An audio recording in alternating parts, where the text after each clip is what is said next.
નમસ્કાર, આજના સમાચાર બુલેટિનમાં આપ સૌનું સ્વાગત છે. હું છું પાયલ ભટ્ટ. આપ જોઈ રહ્યા છો DNTV ન્યૂઝ. તો સમાચારની શરૂઆત કરીએ સૌપ્રથમ હેડલાઇન્સથી. વડોદરા મહાનગરપાલિકા દ્વારા વિશ્વ પર્યાવરણ દિવસની ભવ્ય ઉજવણી કરવામાં આવી.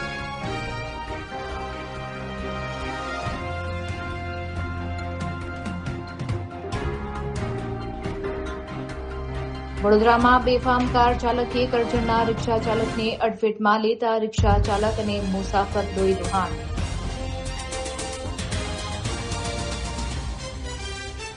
ડભોઈ APMC પર 35 વર્ષ પછી ભાજપનો ભગવો લહેરાયો. ભારતીય જનતા પાર્ટીએ સત્તા કરી કબજે. હવે જોઈએ સમાચાર વિગતવાર.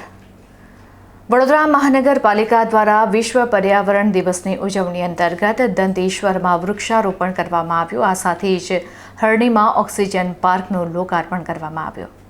વડોદરામાં વિશ્વ પર્યાવરણ દિવસ નિમિત્તે વડોદરા મહાનગરપાલિકા દ્વારા શહેરમાં પર્યાવરણ સંરક્ષણ અને હરિયાળી વધારવાના ઉદ્દેશ્ય સાથે વિવિધ લોક ઉપયોગી કાર્યક્રમોનું આયોજન કરવામાં આવ્યું હતું. આ પ્રસંગે વડોદરાના દંતેશ્વર વિસ્તારમાં વડાપ્રધાનના એક પેડ માં કે નામ અભિયાન હેઠળ વ્યાપક સ્તરે વૃક્ષારોપણ કાર્યક્રમ યોજવામાં આવ્યો હતો, જેમાં પર્યાવરણ પ્રત્યે જાગૃતિ લાવવા માટે સ્થાનિક નાગરિકોને વિનામૂલ્યે વૃક્ષોના રોપાનું વિતરણ પણ કરવામાં આવ્યું હતું. ત્યારબાદ વડોદરાના હરણી વિસ્તારમાં મહાનગરપાલિકા દ્વારા ખાસ વિકસાવવામાં આવેલા આધુનિક અને સુવિધાજનક નવા ઓક્સિજન પાર્કનું મહાનુભાવના હસ્તે વિધિવત લોકાર્પણ કરવામાં આવ્યું હતું. આ નવો પાર્ક સ્થાનિકો માટે શુદ્ધ હવા અને પ્રકૃતિની ગોદ સમાન બની રહેશે. આ સમગ્ર ત્રિવિધ કાર્યક્રમમાં રાજ્ય સરકારના મહિલા અને બાળ કલ્યાણ મંત્રી ડોક્ટર મનીષાબેન વકીલ, રાવપુરાના ધારાસભ્ય તથા મુખ્ય દંડક બાળકૃષ્ણ શુક્લ, વડોદરાના mayor Geetaben Makwana, deputy mayor Aditya Patel, municipal commissioner Arun Mahesh Babu સહિત પાલિકાના વિવિધ સમિતિના હોદ્દેદારો, કાઉન્સિલરો અને વહીવટી અધિકારીઓ ખાસ ઉપસ્થિત રહ્યા હતા. પર્યાવરણની જાળવણી અને પ્રકૃતિના સંવર્ધનનો સચોટ સંદેશ આપતા આ કાર્યક્રમોમાં શહેરના અગ્રણીઓ તેમજ મોટી સંખ્યામાં સ્થાનિક નાગરિકો ઉત્સાહભેર જોડાયા હતા અને વડોદરાને વધુ હરિયાળું બનાવવાનો સંકલ્પ લીધો હતો. આજે પર્યાવરણ દિવસ નિમિત્તે દંતેશ્વર APSની બાજુમાં આવેલા જગ્યામાં સૂચિત લિનિયર પાર્ક બનાવવાનું આયોજન કરવામાં આવ્યું છે. આ પાર્ક આશરે 3,700 ચોરસ મીટરનું બનાવવામાં આયોજન કરવામાં આવ્યું છે, જેમાં CSR હેઠળ L&T કંપનીના સહયોગથી કેચ ફાઉન્ડેશન દ્વારા કરવામાં આવી છે. 3 વર્ષ સુધી આ સંસ્થા નિભાવશે. 3 વર્ષ સુધી આ સંસ્થા તેની નિભાવણી કરશે. 63 જાતના વિવિધ વૃક્ષો, 15,500 છોડવા વાવવામાં આવશે. આ જગ્યાએ રમતગમતના સાધનો લગાવવામાં આવશે. ઓપન જીમના સાધનો, 500 રનિંગ મીટર, વોકિંગ ટેન્ક તથા અન્ય સુવિધાઓ બનાવવામાં આવશે, જેનો 60 લાખ જેટલો ખર્ચ અંદાજે કરવામાં આવ્યો છે.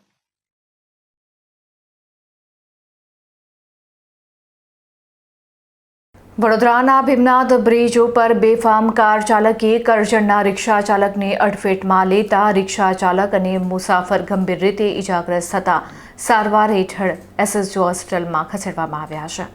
શહેરમાં ટ્રાફિકના નિયમોનું સરેઆમ ઉલ્લંઘન કરતા વાહન ચાલકો નિર્દોષ લોકોના જીવ જોખમમાં મૂકી રહ્યા છે, ત્યારે વડોદરાના ભીમનાથ બ્રિજ પાસે વધુ એક ગંભીર અકસ્માત સર્જાતા ચકચાર મચી ગઈ છે. એક બેફામ બનેલા કાર ચાલકે ફૂલ સ્પીડમાં રિક્ષાને પાછળથી જોરદાર ટક્કર મારી હતી. મળતી માહિતી મુજબ કરજણથી એક રિક્ષા ચાલક મુસાફરને લઈને વડોદરાની SSG હોસ્પિટલ પાછળ મૂકવા માટે આવી રહ્યા હતા. આ દરમિયાન ભીમનાથ બ્રિજ નજીકથી પસાર થતી વખતે કાળમુખી કારના ચાલકે પોતાના વાહન પરનો કાબુ ગુમાવ્યો હતો અને રિક્ષાને અડફેટમાં લીધી હતી. ટક્કર એટલી જોરદાર હતી કે રિક્ષાના કુરચા ઉડી ગયા હતા. અકસ્માતને પગલે રિક્ષા ચાલક અને તેમાં સવાર પેસેન્જર બંને રોડ પર પટકાતા તેઓને શરીરે ગંભીર ઇજા પહોંચી હતી. અકસ્માત થતાં જ આસપાસના સ્થાનિક લોકો તાત્કાલિક મદદ માટે દોડી આવ્યા હતા અને 108 એમ્બ્યુલન્સ મારફતે બંને ગંભીર ઇજાગ્રસ્તોને સારવાર અર્થે નજીકની SSG હોસ્પિટલ ખાતે ખસેડવામાં આવ્યા છે, જ્યાં તેમની સારવાર ચાલી રહી છે. શહેરમાં સતત વધતા જતા અકસ્માતોને પગલે હવે સ્થાનિકોમાં ભારે આક્રોશ જોવા મળી રહ્યો છે ત્યારે હજુ કેટલા નિર્દોષ લોકો લોહી લુહાણ થશે અને તંત્ર ક્યારે જાગશે તેને લઈને સવાલો ઉઠી રહ્યા છે. વડોદરા શહેરની ટ્રાફિક પોલીસ આવા બેફામ વાહન ચાલકો સામે ક્યારે કડક લાલ આંખ કરશે અને અકસ્માતોના આ સિલસિલા પર ક્યારે રોક લગાવશે તે હવે જોવાનું રહ્યું.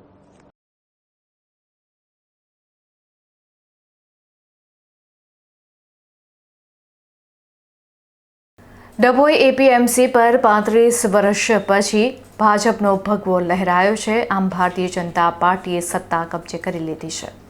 ડભોઈ ખેતીવાડી બજાર સમિતિની ચૂંટણીમાં એક મોટો રાજકીય ઉલટફેર જોવા મળ્યો છે. છેલ્લા 35 વર્ષથી આ સમિતિ પર કોંગ્રેસનું એકચક્રી શાસન હતું, જેનો અંત લાવીને હવે ભારતીય જનતા પાર્ટીએ સત્તા કબજે કરી લીધી છે.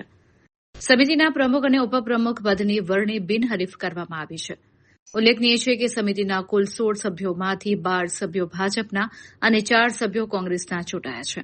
આ મોટા રાજકીય ફેરફારો વચ્ચે છેલ્લા 25 વર્ષથી સમિતિમાં સક્રિય રહેલા દિલીપ નાગજી પટેલનો પત્તો કપાયો છે. નવનિયુક્ત હોદ્દેદારોમાં પ્રમુખ તરીકે મુકુંદભાઈ કંચનભાઈ પટેલ અને ઉપપ્રમુખ તરીકે ઉમેશભાઈ પટેલની બિનહરીફ વરણી થતાં જ ભાજપના કાર્યકરોમાં ભારે ઉત્સાહ જોવા મળ્યો હતો.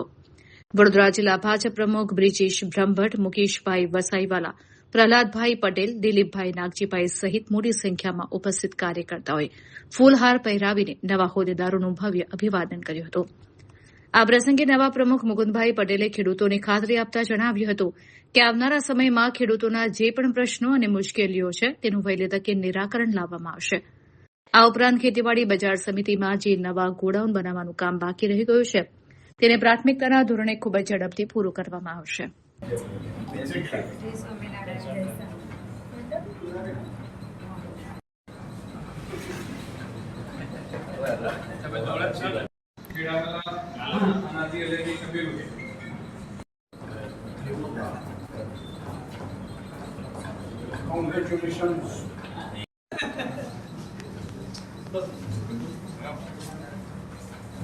આજરોજ ડભોઈ બજાર સમિતિની પ્રમુખ ઉપપ્રમુખ માટેની વરણી આજરોજ બિનહરીફ કરવામાં આવી. એ બદલ ધારાસભ્ય શ્રી ડભોઈ અને દિલીપભાઈ નાગજીભાઈ પટેલ ચેરમેન શ્રી અને બ્રહ્મભટ્ટ સાહેબ અને અમારા બોર્ડ ઓફ ડાયરેક્ટરોનો ખૂબ ખૂબ આભાર માનું છું. અને બજાર સમિતિના જે કામો છે તેને અમે આગળ વધારીશું અને ડિજિટલ યુગમાં જે બધી ગવર્મેન્ટ જે બધી સહાય છે એને મેળવીને ખેડૂતો, વેપારીઓ અને ગ્રાહકોનો સંતોષ થાય એવી કામગીરી કરશું. અસ્તુ.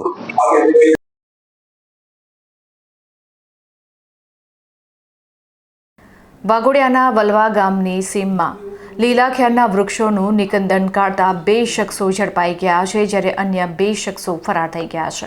એક તરફ સરકાર પર્યાવરણની જાળવણી માટે વૃક્ષો વાવો, જીવન બચાવો જેવા મોટા પાયે અભિયાનો ચલાવી રહી છે, ત્યારે બીજી તરફ વાઘોડિયા તાલુકામાં વલવા ગ્રામ પંચાયતની સીમમાં લીલા વૃક્ષોનું નિકંદન કાઢતી લોભિયા તત્વોની ટોળકી સક્રિય થઈ હોવાની વ્યાપક ફરિયાદો ઉઠી છે. ગત રાત્રિએ ગોરજ ગામના 2 ખેડૂતો કિરણસિંહ પરમાર અને હસમુખ પરમારના ખેતરમાં ગેરકાયદેસર રીતે લીલા વૃક્ષોનું કટીંગ કરતા 2 શખ્સો રંગે હાથ ઝડપાઈ ગયા હતા. ખેડૂતોએ પોતાના ખેતરમાં લીમડો, ચંદન, ખેર અને બોર જેવા કિંમતી વૃક્ષોનો ઉછેર કર્યો છે. રાત્રિના સમયે લોભિયા તત્વો દ્વારા ખેરના 6 જેટલા લીલા વૃક્ષો કાપી નાખવામાં આવ્યા હતા. અગાઉ પણ તેમના ખેતરમાંથી ચંદનના વૃક્ષો ચોરી થયા હોવાના આક્ષેપ ખેડૂતોએ કર્યા છે. રાત્રે વૃક્ષ કટીંગ થવાની જાણ થતાં જ ખેડૂતો તાત્કાલિક ખેતરે પહોંચ્યા હતા, જ્યાં 4 શખ્સો વૃક્ષો કાપી રહ્યા હતા.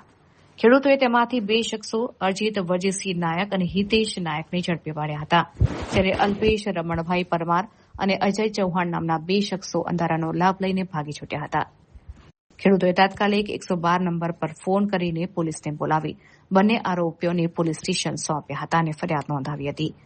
આ ઘટનાની જાણ થતાં જ વન વિભાગના અધિકારીઓ પણ સ્થળ પર દોડી આવ્યા હતા અને પંચકેસ કરીને પકડાયેલા અને ફરાર આરોપીઓ વિરુદ્ધ ગુનો નોંધી કાયદેસરની કડક કાર્યવાહી હાથ ધરી છે. नहीं ये माजोड़ इनमें कोई नहीं छूटाई है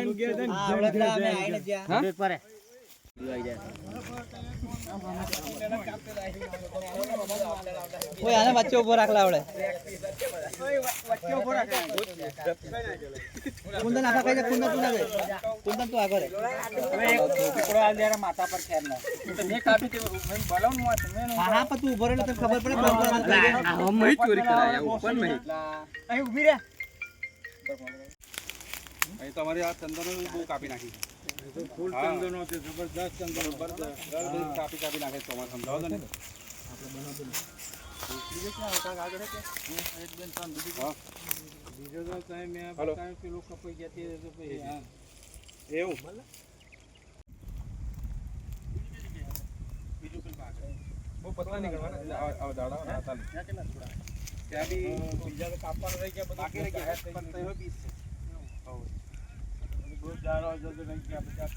દાડો તો બધા બહુ ફેર છે અમે આવી ગયા વહેલા એટલે એવું થયું નહીં તો કપાઈ જતા બધા બે જણ તો અહીંથી ઝડપાઈ જતા એટલે બસ સ્માઈલ માથા પર મેલાઈને પડાવી દીધી તું લઈને આયા તો પછી તારું જ ન પડે ને જે છેડે ચડે ચોર તમે બતાવો ને તમે હા જે હોય તે તું લઈને નાખી દે પડી ના આવ્યો તો કારના ફરીએ ખબર અમે તને 5 વાગ્યાના ખોરીએ હતા અહીંયા આગળથી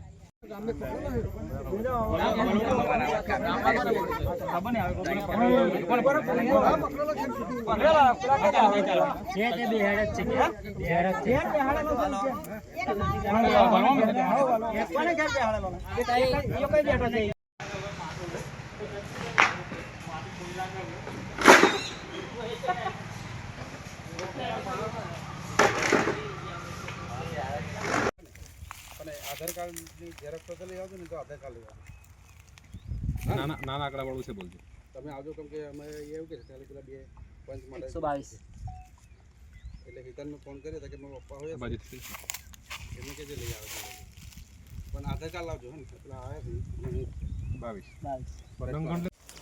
છે 22 નીચે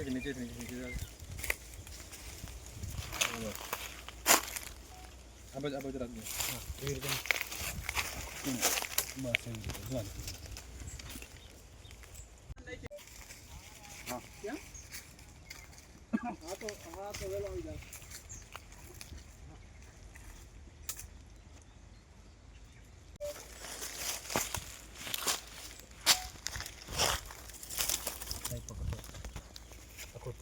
અમારી જમીન અમે ગુરજના છે અને અમારી જમીન આવી છે વલવા પંચાયતમાં અને અમારા ખેતરમાં આજ સાંજે 5:30 થી 7ની અંદર 5 ખેરના ઝાડ કપાયા છે.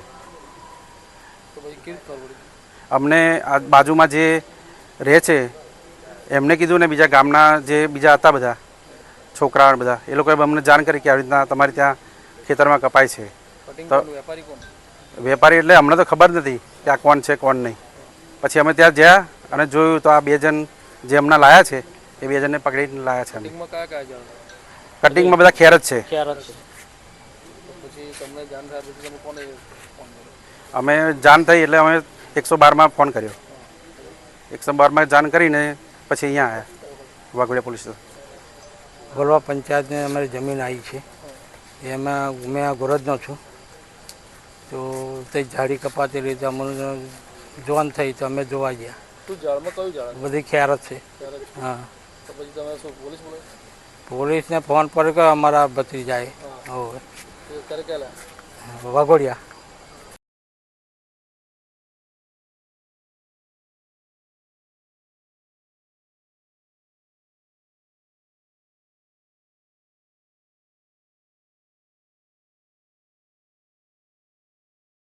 વિશ્વ પર્યાવરણ દિવસ અંતર્ગત વાસુ ફાઉન્ડેશન દ્વારા મિશન 10,008 સફળતાપૂર્વક પૂર્ણ કરવામાં આવ્યું છે. વડોદરામાં વિશ્વ પર્યાવરણ દિવસ 2025ના રોજ શરૂ થયેલું વાસુ હેલ્થકેરની CSR પાક વાસુ ફાઉન્ડેશનનું મહત્વાકાંક્ષી મિશન 10,008 1 વર્ષના સમયગાળામાં સફળતાપૂર્વક પૂર્ણ થયું છે. આ અભિયાન અંતર્ગત વડોદરા અને આસપાસના વિસ્તારોમાં કુલ 10,008 વૃક્ષોનું વાવેતર કરવામાં આવ્યું છે. વાવેલા વૃક્ષોના લાંબા ગાળાના જતન અને ઉછેરની જવાબદારી સંભાળતી 25 સભ્યોની સમર્પિત વાસુઘર ટીમના સભ્યોની કદર રૂપે ફાઉન્ડેશન દ્વારા દરેક સભ્યને ચાંદીનો સિક્કો અર્પણ કરીને સન્માનિત કરવામાં આવ્યા હતા. ગ્રીન વડોદરા ક્લીન વડોદરાના વિઝન સાથે યોજાયેલા અભિયાનમાં શાળાઓ, વૃદ્ધાશ્રમો, પોલીસ સ્ટેશનો, એરફોર્સ સ્ટેશન, રહેણાંક સોસાયટીઓ તેમજ મગરપુરા અને સાવલી જીઆઈડીસી જેવા ઔદ્યોગિક વિસ્તારોને આવરી લેવાયા હતા. આ પહેલમાં સ્થાનિક પર્યાવરણને અનુકૂળ એવા લીમડો, ગુલમહોર, ચંપા, આસોપાલવ જેવા વૃક્ષો વાવવામાં આવ્યા છે, જેમાં વિદ્યાર્થીઓ, વરિષ્ઠ નાગરિકો, પોલીસ કર્મચારીઓ અને સ્થાનિક રહેવાસીઓએ સક્રિય ભાગ લીધો હતો. આ પ્રસંગે વાસુ હેલ્થકેરના મેનેજિંગ ડિરેક્ટર હાર્દિક ઉકાણીએ જણાવ્યું કે આ મિશન માત્ર આંકડાકીય લક્ષ્ય ન હતું, પરંતુ સમાજમાં પર્યાવરણ પ્રત્યે જવાબદારી વધારવાનો પ્રયાસ હતો. આ સફળતા બાદ હવે વાસુ ફાઉન્ડેશને આગામી 10 વર્ષમાં 1,08,000 વૃક્ષો વાવવાનો નવો મહત્વાકાંક્ષી સંકલ્પ લીધો છે. 1980માં સ્થાપિત અને 50થી વધુ દેશોમાં કાર્યરત વાસુ હેલ્થકેર હવે કચરા વ્યવસ્થાપન અને ટકાઉ જીવનશૈલી જેવા ક્ષેત્રોમાં પણ પર્યાવરણીય કાર્યો આગળ ધપાવશે.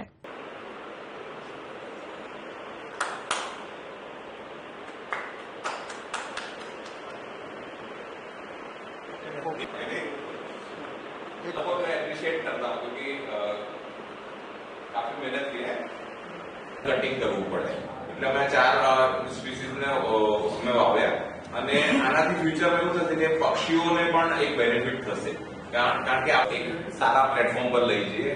ક્લીન વડોદરા અને ગ્રીન વડોદરા આ કોન્સેપ્ટ પર આપણે વાત કરી હતી અને સપનું મારું જ હતું કે આ સપનું ચોક્કસ સાકાર થવું જોઈએ.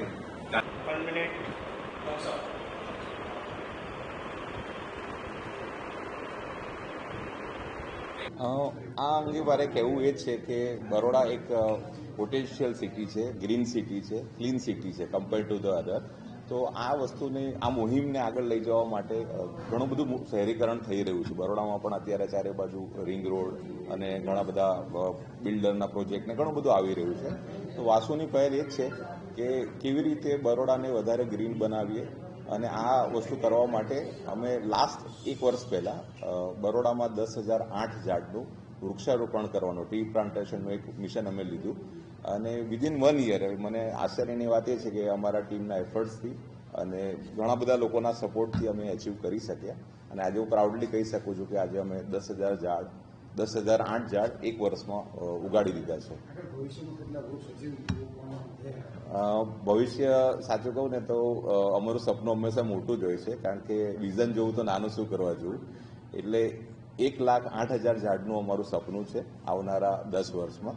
એટલે એવરી યર તમે ગણો કે મિનિમમ 10,000 ઝાડનું અમારું જે સપનું છે અમે સાકાર કરીએ અને આના માટે અમને વડોદરા વાસીઓના સપોર્ટની આશા છે, કારણ કે અમને એના માટે થોડી જગ્યા પણ જોઈશે અને આ જે મિશન છે એના ટેક કેર કરવા માટે બાળકો, વડીલો, વૃદ્ધો બધાની જરૂર પડશે, કારણ કે ઉગાડવું અલગ વસ્તુ છે, માવજત કરવું અલગ વસ્તુ છે. એટલે જનજાગૃતિ કરીને અમે આ એચીવ કરીશું તમારા સપોર્ટથી.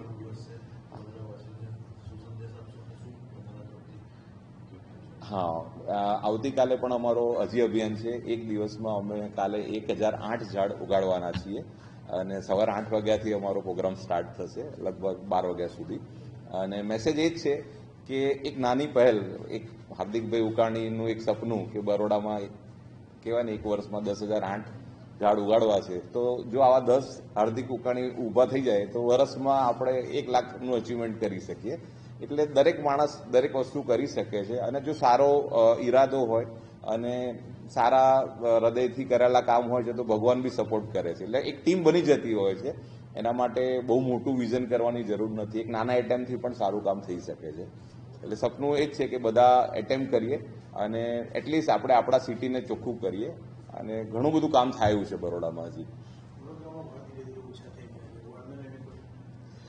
બરોડામાં વડ ઓછા થઈ રહ્યા છે, વાત સાચી છે. અને અમારું નેક્સ્ટ ટાર્ગેટમાં એક સારું સજેશન આજે અમને આવ્યું છે કે એવા ઝાડ પણ ઉગાડીએ નેક્સ્ટ ટાઈમ. કે અત્યાર સુધી અમારું ફોકસ ચંપા પર, લીમડા પર, ગુલમોર પર અને આસોપાલવ પર, અમે આ 4 ઝાડ પર કામ કર્યું છેલ્લા વર્ષમાં. પણ હવે અમે પ્લાન એવું કરીશું કે વડ પર કામ કરીએ.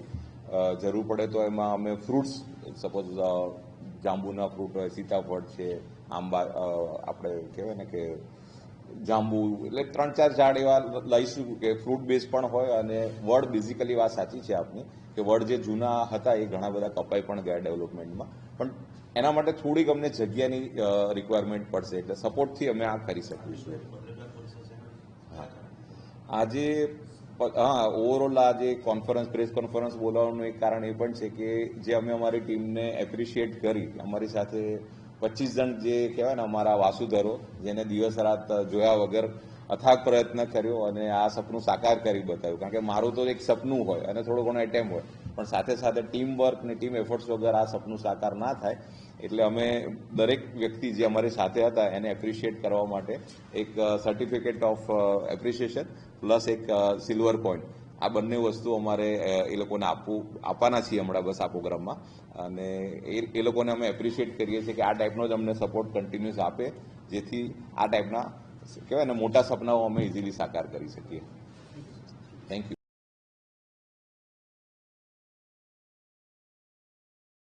વડોદરામાં જૈન એલર્ટ ગ્રુપ દ્વારા બાળકો માટે ત્રિદિવસીય ભવ્ય સંસ્કાર શિબિરનું આયોજન કરવામાં આવ્યું છે. જૈન અગ્રણી દીપક શાહે જણાવ્યું હતું કે જૈન ધર્મ એ જપ, તપ અને વ્રતનો ધર્મ છે. 45 આગમોમાં છુપાયેલું જૈન ધર્મનું રહસ્ય અને નિર્દોષ જીવન જીવવાનું માર્ગદર્શન બાળકોને મળી રહે તે માટે શિબિરનો મુખ્ય હેતુ છે. આ શિબિર પૂજ્ય જૈન પન્યાસ હૃદયરત્ન વિજયજી મહારાજ તથા અન્ય ગુરુ ભગવંતોની પાવન નિશ્રામાં યોજાઈ રહી છે. જૈન એલર્ટ ગ્રુપના જતીનભાઈના જણાવ્યા અનુસાર સમગ્ર વડોદરા શહેરમાંથી મોટી સંખ્યામાં બાળકોએ આ શિબિરમાં ઉત્સાહભેર ભાગ લીધો છે. દરરોજ સવારે 9 થી સાંજના 7 વાગ્યા સુધી ચાલતી આ શિબિરમાં બાળકોને જૈન સ્તવનોની અંતાક્ષરી, મનગમતો ફનફેર અને ધાર્મિક તેમજ સંસ્કારલક્ષી રમતો રમાડવામાં આવી રહી છે. શિબિરના કાર્યવાહક હિરેન શાહે માહિતી આપી હતી કે વડોદરાની વિવિધ પાઠશાળાઓના શિક્ષકો બાળકોને અહીં લાવ્યા છે, જ્યાં ગુરુ મહારાજ દ્વારા સરળ શૈલીમાં ધાર્મિક સાહિત્ય પીરસવામાં આવી રહ્યું છે. તો મનીષભાઈ શાહે જણાવ્યું કે આ સંસ્થાની સ્થાપના દેવગંધ દિગ્ગજ આચાર્ય હેમરત્ન સુરી મહારાજે યુવાનો માટે કરી હતી અને હાલમાં આ જવાબદારી પદ્મભૂષણ આચાર્ય રત્ન સુંદર સુરી મહારાજ સંભાળી રહ્યા છે. સંસ્કાર સિંચનના ભગીરથ કાર્યને જૈન સમાજ તરફથી ભારે આવકાર મળી રહ્યો છે. આમ વડોદરામાં જૈન એલર્ટ ગ્રુપ દ્વારા વડોદરામાં બાળકો માટે ત્રિદિવસીય ભવ્ય સંસ્કાર શિબિરનું આયોજન કરવામાં આવ્યું છે.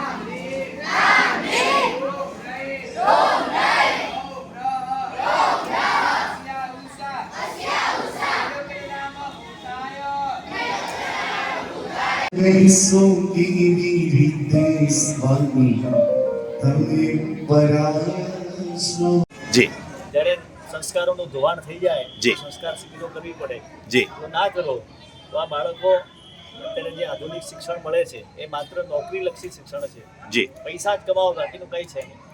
એટલે આવું શિક્ષણ લઈને આપણા જૈન બાળકો ખાસ કરીને નાસ્તિક થઈ જાય, ધર્મથી શ્રદ્ધાથી ભ્રષ્ટ થઈ જાય, એનાથી આવતો આપણો યુવા વર્ગ સાવ ધર્મથી વિમુખ થઈ જાય એવી મોટી ભીતિ અત્યારે સતાવી હતી. એટલા માટે અમે લોકો પણ ઘણી જગ્યાએ આવા બાળ સંસ્કાર શિબિરોના અભિયાન ચલાવીએ છીએ અને એમાં સેંકડો બાળકો જોડાય છે કે જેને ગળથુથીની અંદર ધર્મ, શ્રદ્ધા અને જીવો પ્રત્યે કેવા આપણે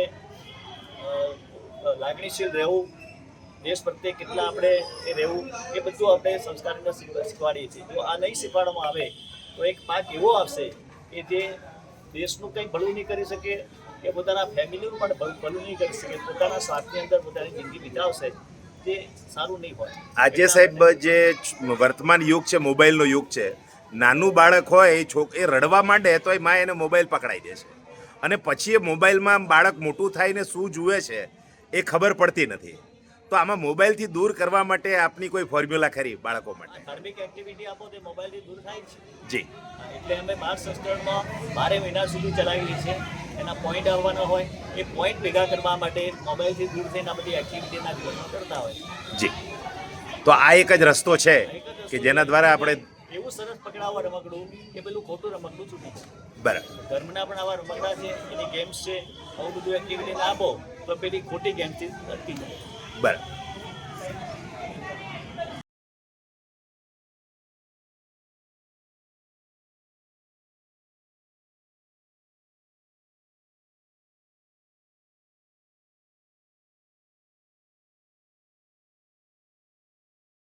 વડોદરાની જમનાબાઈ હોસ્ટેલને અદ્યતન સોનોગ્રાફી મશીન અર્પણ કરવામાં આવ્યું છે, જેનાથી હવે વધુ ઝડપી અને ગુણવત્તાસભર નિદાન શક્ય બનશે.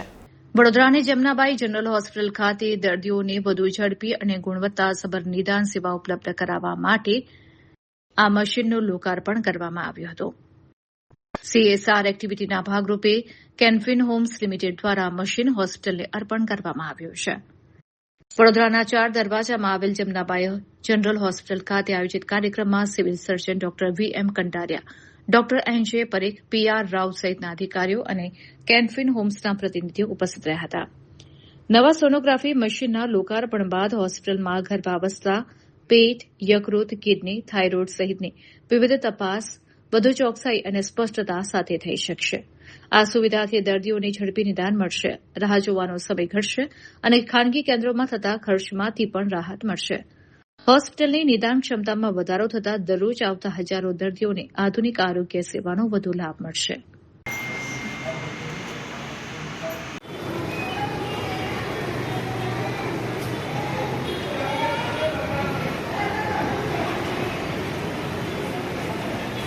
Cost of this machine?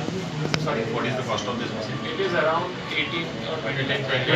20 lakh. So the cost benefit is great. Either. Okay.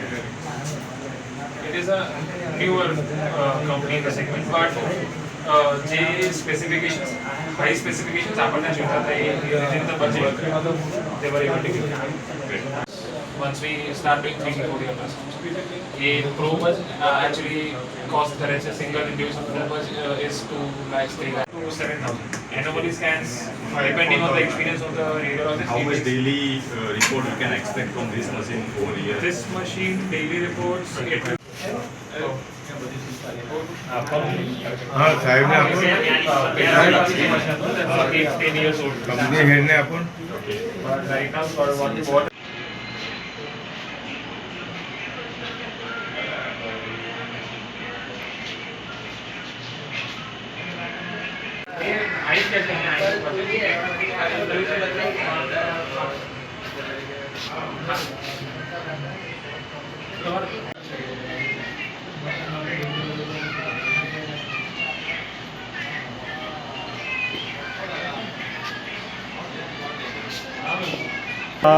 અમે લોકો કેન્ફિન હોમ્સ તરફથી આ CSRને મશીન આપવામાં આવ્યું છે. પહેલાં હું આપને કેન્ફિન હોમ્સની ઓળખાણ બતાવી દઉં.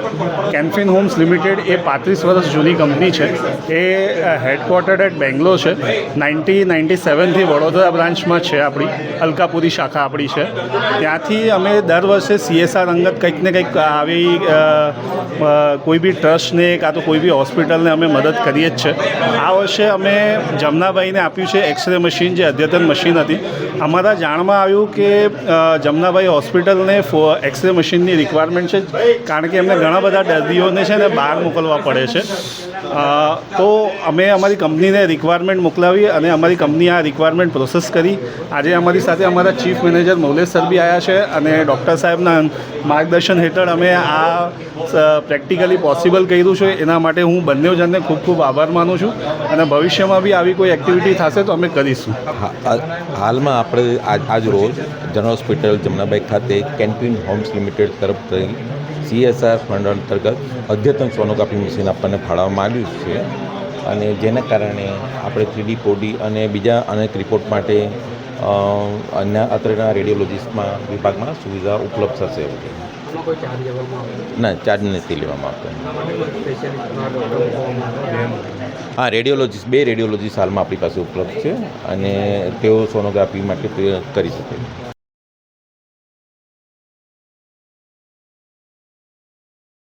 વડોદરામાં 9મી સિનિયર નેશનલ 6-a-સાઇડ ઇન્ડોર હોકી ચેમ્પિયનશિપનું ભવ્ય આયોજન કરવામાં આવ્યું છે. ઇન્ડોર હોકીમાં ગુજરાતના વધતા કદને મજબૂત બનાવવાના આશય સાથે વડોદરામાં 9મી senior national 6 aside indoor hockey ચેમ્પિયનશિપનું ભવ્ય આયોજન કરવામાં આવ્યું છે. Goal and games foundation Vadodara દ્વારા ગુજરાત ઇન્ડોર હોકી એસોસિએશનના સહયોગથી આયોજિત આ પ્રતિષ્ઠિત નેશનલ ચેમ્પિયનશિપમાં દેશભરમાંથી 24 પુરુષ અને 19 મહિલા ટીમો મળીને કુલ 43 અગ્રણી ટીમોના ઉભરતા અને અનુભવી ખેલાડીઓ પોતાના કૌશલ્યનું પ્રદર્શન કરશે.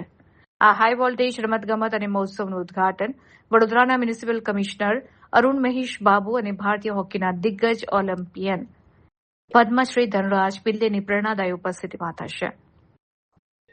આ ઉપરાંત ઉદઘાટન પ્રસંગે NCC group commander brigadier KDS Zala, આંતરરાષ્ટ્રીય હોકી ખેલાડી યુવરાજ વાલ્મીકી અને જગતગુરુ સૂર્યાચાર્ય કૃષ્ણ દેવાનંદ ગિરિજી મહારાજ પણ ખાસ ઉપસ્થિત રહેશે.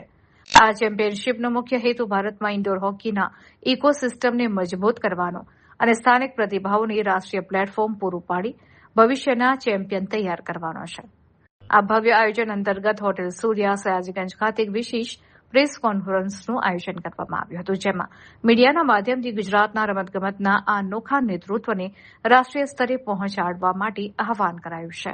આ ટુર્નામેન્ટ જે 9 senior national indoor hockey tournament છે, જે 5 થી 7 જૂન 2026 સમા સ્પોર્ટ્સ કોમ્પ્લેક્સમાં થવાની છે. એમાં 23 સ્ટેટમાંથી બોયઝની ટીમ છે અને 19 સ્ટેટમાંથી ગર્લ્સની ટીમ છે. એમ મળીને લગભગ અમારી પાસે 40+ ટીમ્સ છે. અમે એમાં લગભગ 80 ડિફરન્ટ મેચીસ 3 દિવસમાં રમાડવાના છે અને આમાંથી ચયન કહ્યું પણ કે આમાંથી નેશનલ ટીમનું બી ચયન થવાનું છે. અને ઇન્ડોર હોકી આજકાલ બહુ જ વર્લ્ડવાઇડ બહુ જ ફેમસ થઈ છે, એટલે અમારી ઈચ્છા એવી છે કે ઇન્ડિયા ટીમ બી એમાંથી સિલેક્ટ થાય અને ઇન્ડિયા બી બહુ મોટું નામ કરે, જેમ ફિલ્ડ हॉकी करे જેવી રીતે इंडियन हॉकी भी बहुत सारू नाम करेगी. इंडोर हॉकी आपको अपना थोड़ा सा स्किल और जानकारी देना चाहता हूँ कि आपको पता होगा क्या क्रिकेट में पहला टेस्ट मैचेस होता था, अभी उसके बाद में वनडे मैचेस होने लगा है और बाद में अभी 2020 हो रहा है. इसी मुताबिक हमारा फील्ड हॉकी तो पुराना खेल है, हमारा देश का खेल है फील्ड हॉकी का, तो इसके हिसाब से थोड़ा उसमें कुछ चेंज होना चाहिए, प्लेयर का स्किल ड्रिल बढ़ना चाहिए. इसलिए इंडोर हॉकी 1950 से वर्ल्ड में आया है और ये हमारा एसोसिएशन है 2004 में आया है. हम लोग चाहते हैं कि इंडिया के हर जिले, हर स्टेट में, हर जिले में, हर तहसील में इंडोर हॉकी खेला जाए, ताकि देश में हॉकी बस हॉकी हॉकी हॉकी ना बढ़े और बच्चे अपना देश का नाम रोशन करें, नेशनल खेले, इंटरनेशनल खेले और देश का नाम रोशन करें. जी, बात करें तो हॉकी से ये हॉकी खेली जाएगी टूर्नामेंट किस तरह से अलग होती है? देखो, ये फील्ड हॉकी का ग्राउंड जो होता है 91 मीटर बाय 40 प्लस 55 मीटर्स और इंडोर हॉकी का ग्राउंड होता है 18 metre by 36 metre minimum and maximum 22 metres by 44 metres. और उसका ग्राउंड छोटा होता है, साइड में 2 साइड बोर्ड आते हैं, प्लस उसका 9 मीटर का डी होता है और ग्राउंड छोटा होता है. उसका सरफेस वुडन या तो फिर सीमेंट कोट का होता है, ताकि इतना फास्ट है क्या वो एक प्लेयर पूरा 40 मिनट खेलने के लिए प्रॉब्लम हो जाता है. इसलिए तो 12 प्लेयर की टीम होती है, कंटिन्यू चेंजेस होते रहता है और ये इस खेल में जो प्लेयर खेलता है तो उसका गेम डेवलप होता है, उसका स्किल ड्रिल अच्छा होता है और वो आगे फ्यूचर में जैसा स्टेट है, नेशनल है, इंटरनेशनल में अपना अच्छा कुछ गुण कौशल्य बताता है. खिलाड़ी को किस तरह से खासियत इसमें सावधान रखनी पड़ती है खेल में? खेल फास्ट है, इसलिए हम लोग चाहते हैं कि हमारे जो ऑर्गेनाइजिंग कमेटी ने पूरा जो यहाँ पर इंतज़ाम किया है, मेडिकल टीम्स की है, हमारे जो अंपायर्स आएंगे, ऑफिशियल्स आएंगे, उनको हम जो इंस्ट्रक्शन दी है कि खेल एक स्मूथली हो, यहाँ पर कुछ डेंजरस ना हो, प्लेयर्स को सावधानी बरतने के लिए जो भी रूल्स रेगुलेशन है, डिसिप्लिन है, वो हम लोग पूरा team manager, team captain, coaches की मीटिंग में हम लोग सबको डायरेक्शन देने वाले हैं. अभी तक तो ना ये 9वीं नेशनल है, अभी तक तो कोई सा इंसिडेंस कुछ हुआ नहीं है और ना आगे होगा.